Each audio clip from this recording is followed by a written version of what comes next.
first off, I wanted to start by telling you guys the story of two unrelated dogs with similar stories. The first one is Pepper. It's a Yorkshire Terrier. It was born in a puppy mill in Arkansas, and then it was sold from a broker that is based out of Missouri that distributes animals to pet stores nationwide. Within hours of coming home from the pet store, it showed signs of neurological problems, and it was diagnosed with an incurable hereditary brain disorder. And as he ages, Pepper has progressively longer spells where he cannot stand, eat, or walk on his own. Scamp is a border collie that was born in a backyard breeder in Wheatland, Wyoming. By the time he was, when he was a puppy, his breeder was going to shoot him because they thought that he was retarded because he wouldn't respond to them. And by the time he was 1.5 years old, he'd had 4 different homes, 4 different owners, not necessarily homes. And he, I think his worst home, he was confined to a small pen made out of hog panels, and his only shelter from the Wyoming weather was a piece of plywood leaning on the hog panel. And his, being 1.5 years, his only toy was a rope toy tied to the hog panel. And that was his life. These are just 2 examples of dogs that are bred by irresponsible and selfish people. That's my opinion, but that are only interested in turning a profit and have no interest in the welfare of animals. Today I want to talk to you about backyard breeders, puppy mills, and the preferred alternative of rescuing or adopting pets. The difference between a backyard breeder and a professional breeder is that the professional breeder is concerned about improving the breed. That is one of their goals. They test the genetics. They do health tests. They'll certify the hips, whatever. They want to better the breed and provide people with a good lifelong companion. Backyard breeders, usually they're in it. I think professional breeders sometimes are motivated by money too, but backyard breeders are usually in it for the money. It's easy, it's convenient. They can just breed their dog, put it wherever, come up with puppies, sell them $300, $500 a piece, whatever. But a lot of times they don't have the resources to check the genetics, to do the health checks that would be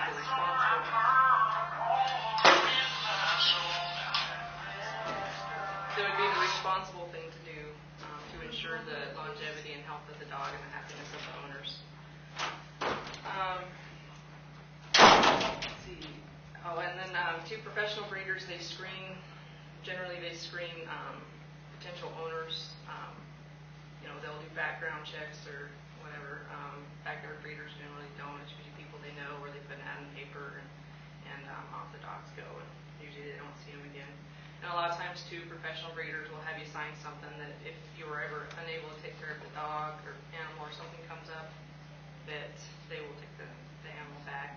And I keep talking about dogs, and actually this applies to all animals, but dogs was kind of more what I was looking at. But there's puppy mills and stuff for mills, I guess, for all sorts of animals, whether it's cats, birds, turtles, snakes, whatever. So like I said, I'm emphasizing more on dogs. So that's the difference between backyard breeders and professional breeders. There's similarities, but quite a few differences. Next, I wanted to talk about puppy mills. They began, from what I researched, they began after World War II as a way for farmers to make additional money. They were located in many states throughout the United States. And now, according to Puppy Mill Fighters, they're concentrated in 7 states, they are Missouri, Kansas, Arkansas, Iowa, Nebraska, Oklahoma, and Pennsylvania. And puppy mills are actually, the Animal Welfare Act was created, I think it was 1977, but I don't remember, and they regulate puppy mills, but there are about 5,000 licensed States, and I forget how many inspectors there are. There's only like 10 or 12. There's not very many. At least that's what I recall reading anyway. So puppy mills are basically, there's no clear-cut definition of what they are, but they're basically a place where the animal is confined to a cage their entire life, at least the breeding pair is. You know, the puppies or young animals come and go, or just go. But anyway, the conditions are often deplorable. Their cages are stacked one on top of another, and as you can imagine, a lot of times the excrement from the ones up top runs down to the ones down below, and onto them, into their food, onto their puppies, kittens, whatever, and that's how they live their entire lives. If they see a vet, they're lucky. There's actually a formula that's used to determine the cage size that they're required to have, and the formula was kind of complicated, but basically they end up with about 6 inches over their head and maybe a little more than 6 inches as they're standing in front of them. So they don't have a lot of room, and a lot of times these mills actually have multiple dogs in one cage, so it's not just that they stick to the one. And a lot of times these mills are maybe only inspected like once every couple of years, so just because the USDA, the U.S. Department of Agriculture, is so understaffed to do inspections. See, the Humane Society of the United States conservatively estimates that 2 to 4 million puppies are produced in these mills each year. And many of these mills sell to puppy brokers, who then sell to pet stores nationwide, or to people that sell, people claiming to be dog breeders that sell online.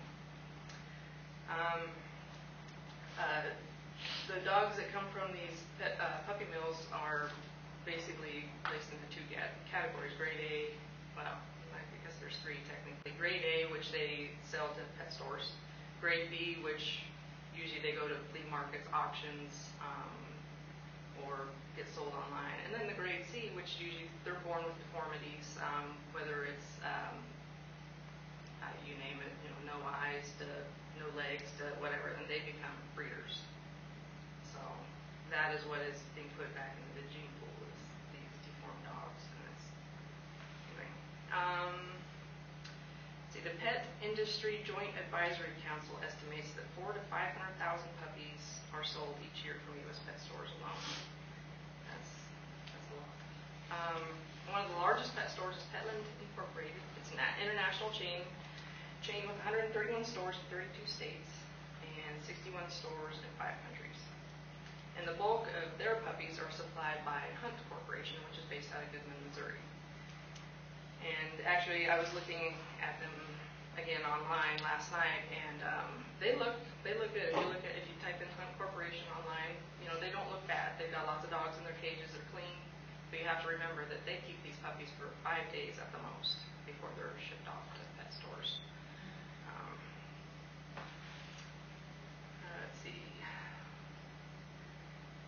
Unsound puppy mill breeding practices predispose puppies to both painful hereditary medical and physical afflictions such as hip dysplasia, luxating patellas, which is dislocating kneecaps, eye maladies, and aggressive behavior.